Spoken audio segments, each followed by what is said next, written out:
నందమూరి అభిమానులు 'మనశంకర Varaprasad' cinema release అయినప్పటి నుంచి రకరకాలుగా బిహేవ్ చేస్తూ ఉన్నారు. ఇక దాన్ని ఆవేశం అనాలా, ఆవేదన అనాలా, ఆనందం అనాలా అంటే దానికి సరియైన మాటలైతే లేవు.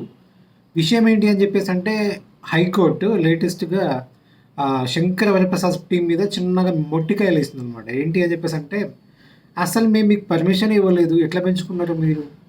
ఎవరిని అడిగి పెంచుకున్నారు టికెట్ ప్రైసెస్" అని చెప్పేసి అన్నారు.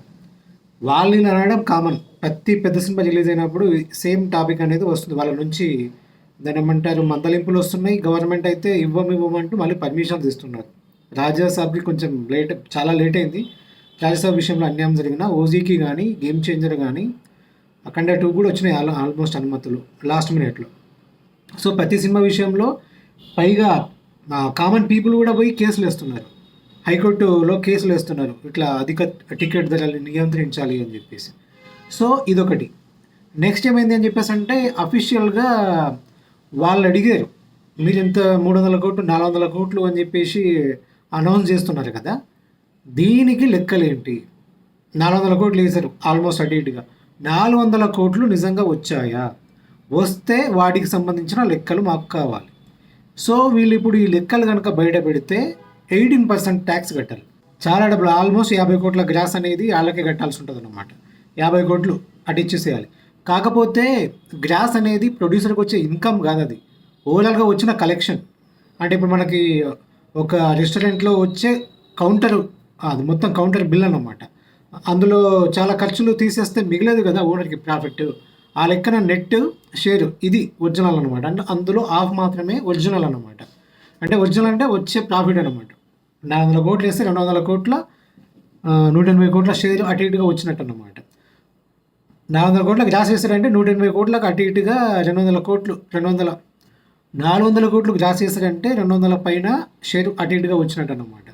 సో, ఇప్పుడు నిజంగా వాళ్ళు సీరియస్‌గా తీసుకొని ఖచ్చితంగా మీరు డబ్బులు కట్టాల్సిందే అని చెప్పేసంటే, ఒరిజినల్‌గా ఈ సినిమాకి ఇప్పటిదాకా వచ్చింది 275 అటు ఇటుగా ఉంది. Original gross.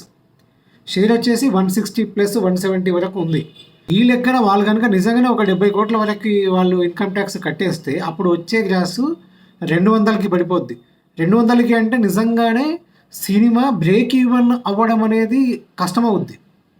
ఎందుకంటే సినిమా బ్రేక్ ఈవెన్ అటు ఇటుగా 120,00,00,000 షేర్ వరకు రాబట్టాల్సి ఉంటది కాబట్టి, నిజంగా గవర్నమెంట్ వోళ్ళు ముక్కుపిండి మీరు ప్రకటించారు కాబట్టి ఖచ్చితంగా మాకు కట్టాల్సిందే అని చెప్పేసి అంటే గనక ప్రొడ్యూసర్ అనేవాడు లాస్ అవుతాడు. కానీ ఇలా జరిగిద్దా? ఎప్పటికీ కూడా జరగదు. ఎందుకని చెప్పేసంటే ఇదొక పబ్లిసిటీ స్టంట్ అంతే. 360,00,00,000 గ్రాసా, షేరా ఇదేది కూడా వాళ్ళు క్లారిటీగా వేయలేదు. ఇవేవి కూడా లీగల్‌గా ప్రూవ్ అవ్వవు. లీగల్‌గా వాళ్ళు ఈజీగా వాదించుకోవచ్చు ప్రొడ్యూసర్ అనేవాళ్ళు. ఇదొక పబ్లిసిటీ స్టంట్ అండి. మేము కేవలం కలెక్షన్స్ పెంచుకోవడానికి. ఇదొక బిజినెస్ ఐడియా అంతే. ఆ విధంగా మేము చేసాం తప్ప ఒరిజినల్‌గా వచ్చిందని మేము ప్రకటించలేదని చెప్పేసి వాళ్ళని వాళ్ళు డిఫెండ్ చేసుకోవడానికి చాలా దారులుంటాయి. సో, ప్రొడ్యూసర్ అనే వాళ్ళు దొరికే అవకాశాలు చాలా తక్కువ. ఇంకెవరన్నా గవర్నమెంట్ వాళ్ళు గడ్జు పెట్టుకొని ఖచ్చితంగా వీళ్ళ నుంచి మొక్కుబిడి వసూలు చేయాలని చెప్పేసి పర్సనల్ రివెంజ్‌కెళ్ళి కోర్టుల చుట్టూ తిరిగి వాళ్ళని ఫైన్ వేయించాలని చెప్పేసి అనుకుంటే కొన్ని సంవత్సరాలు పట్టొచ్చు. దానివల్ల వచ్చే లాభం ఎవరికి ఉండదు కాబట్టి ఇది అంత దూరం వెళ్తుందని చెప్పేసి మాత్రం అనుకోను.